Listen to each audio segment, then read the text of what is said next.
매번 녹음을 직접 했었지만 이번 영상은 갑자기 생각난 아이템을 가지고 이것저것 만들려고 하다 보니 귀차니즘이 도죠.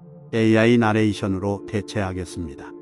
최근 각종 SNS를 보면 일본 최고의 가수였던 마츠바라 미키의 스테이미가 자주 업로드되는 것을 볼 수 있습니다. 아마도 1980년대 엄청나게 번성했던 일본의 경제 상황과 맞물려 그때 그 시절이 주는 아련한 추억이 사람들의 심금을 울렸기 때문일 거라 생각됩니다. 하지만 시티팝의 분위기와는 다르게 실제 시티팝들은 매우 슬픈 노래들이었다는 것을 알고 계시나요? 마츠바라 미키가 불렀던 시티팝 장르는 일본이 빠른 경제 성장을 경험하고 있던 시대에 태어났습니다. 일본은 제2차 세계대전 직후 폭발적인 경제 성장을 달성할 수 있었고 곧바로 미국의 뒤를 잇는 경제대국이 될 수 있었는데 이 붐은 종종 일본의 기적이라 불리기도 합니다. 일본은 제2차 세계대전에서 패전국이 되었지만 마샬 플랜에 따라 미국으로부터 상당한 재정적 지원을 받았습니다. 이 원조는 일본의 인프라, 산업 및 경제를 재건하는 것을 목표로 했는데 당시 한반도에서 한국 전쟁이 발발하자 한반도를 비롯해 일본 열도가 공산화되는 것을 막고자 했던 미국은 일본의 경제가 더 빨리 회복되도록 노력함과 동시에 일본 열도를 유엔군의 주요 보급기지로 삼게 됩니다. 그래서 당시 일본을 점령하고 있던 미군은 일본에서 광범위한 토지 개혁을 시행하여 지주에서 소작농으로 농지를 재분배했으며 농업 생산성과 농촌 소득을 증가시켜 이후 산업 성장을 위한 견고한 기반을 제공했습니다. 그리고 미국의 노동법을 따라 일본에서의 노조 결성을 허용했고 이러한 노력은 노동자들의 임금 인상과 근로조건 개선으로 이어졌습니다. 이와 동시에 교육개혁도 착수되어 9년간의 교육을 의무화하였으며 이로 인해 경제 성장을 견인할 수 있는 고등교육자들의 성장은 곧바로 일본 산업의 노동력 증진으로도 이어졌습니다. 일본 경제 기적의 가장 두드러진 특징 중 하나는 정부가 경제를 이끄는 중요한 역할을 했다는 것입니다. 국제무역산업부와 같은 기관은 투자 기술 및 산업을 지시하는 데 중요한 역할을 했습니다.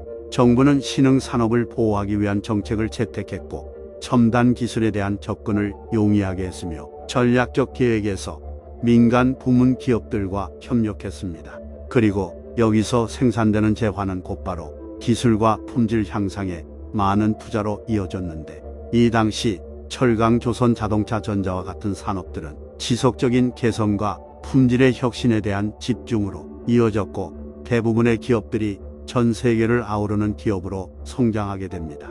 곧바로 이렇게 생산된 일본의 산업들은 고품질의 제품을 국제시장에 판매하는 것을 목표로 수출 지향적인 전략을 장려했습니다. 수출의 성장은 상당한 외환을 창출하고 경제 성장을 더욱 부채질했기 때문에 일본의 경제에 결정적인 역할을 했으며 당시 전 세계에 돌아다니는 제품은 일제가 최고다 라는 말이 여기서 시작된 것입니다. 일본 경제가 부흥하고 기업이 많은 돈을 벌자 현금을 은행에 비축하기 시작했는데 상당한 양을 자랑하던 돈은 일본 경제 성장의 또 다른 핵심 요소였습니다.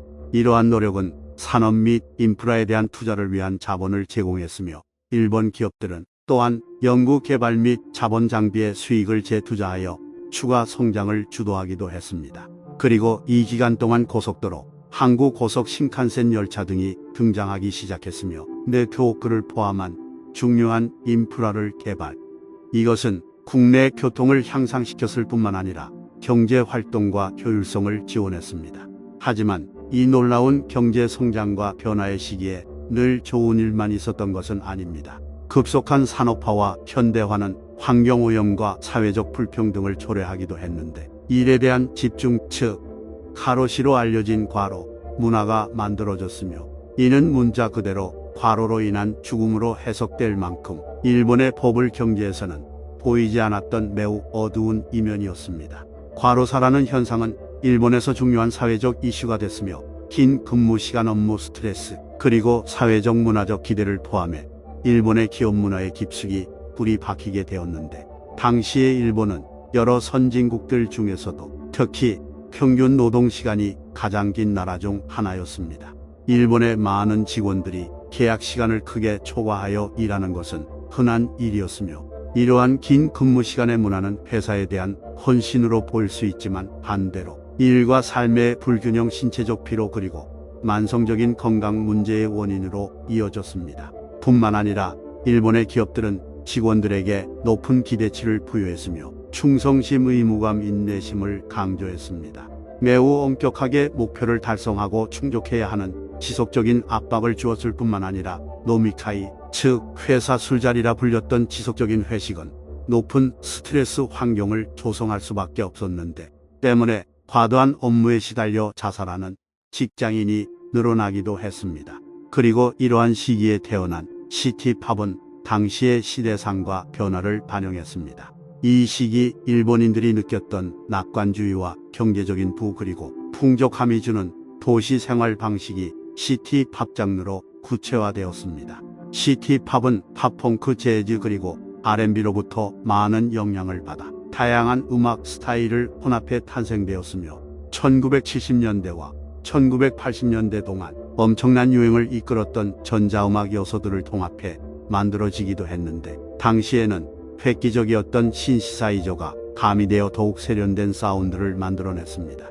노래의 주제는 도시 생활, 사랑, 자유 그리고 풍요를 중심으로 만들어졌습니다. 그것은 도쿄라는 대도시의 모습을 상징하는 것처럼 일종의 장르를 넘어서서 그 시대의 문화를 대변하기도 했습니다.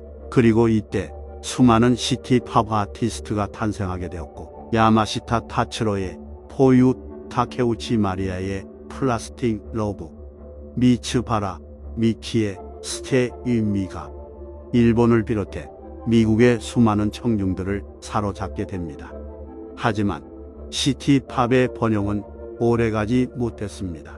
1990년대로 접어들며 일본의 버블 경제 거품은 꺼지기 시작했고 장기적인 경제 침체에 직면하면서 시티팝의 인기는 떨어졌습니다. 시티팝의 경쾌하고 낙관적인 톤은 일본 사회가 직면한 도전과 어울리지 않았기에 오히려 이 기간 동안에는 암울하고 슬픈 사랑 이야기를 담고 있었던 J-팝과 같은 새로운 음악 장르가 등장하기 시작했습니다. 시티팝은 일본의 급속한 경제 성장과 변화의 시기인 일본의 기적 기간에 등장했습니다. 이 장르가 주는 경쾌한 리듬, 풍부한 악기, 그리고 높은 제작 가치는 일본이 매우 부유했기 때문에 가능한 일이었습니다. 급속한 경제 성장은 소득 불평등의 증가로 이어졌습니다.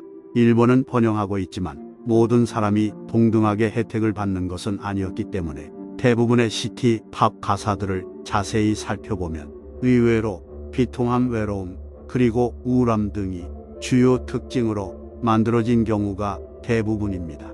그래서 시티팝이 주는 다른 이면에는 경제 호황과 맞물려 내부적으로 짙게 깔려있던 사회적 불안이 일본의 기적이라는 모순과 함께 시티팝으로 태어나게 됐던 것입니다. 시티팝 이야기는 일본의 버블 경제와 깊은 관련이 있습니다. 시티팝을 이해하기 위해서는 일본 경제의 어두운 이면까지 봐야만 하기 때문입니다. 그래서 최근 SNS에 이 시티팝이 유행하고 있는 이유는 어쩌면 현재를 살아가는 우리들의 모습과 많이 닮았기 때문이 아닐까 싶습니다. 시티팝이 주는 그 느낌과 향기가 알게 모르게 우리들의 마음을 대변하고 있기 때문은 아닐까요?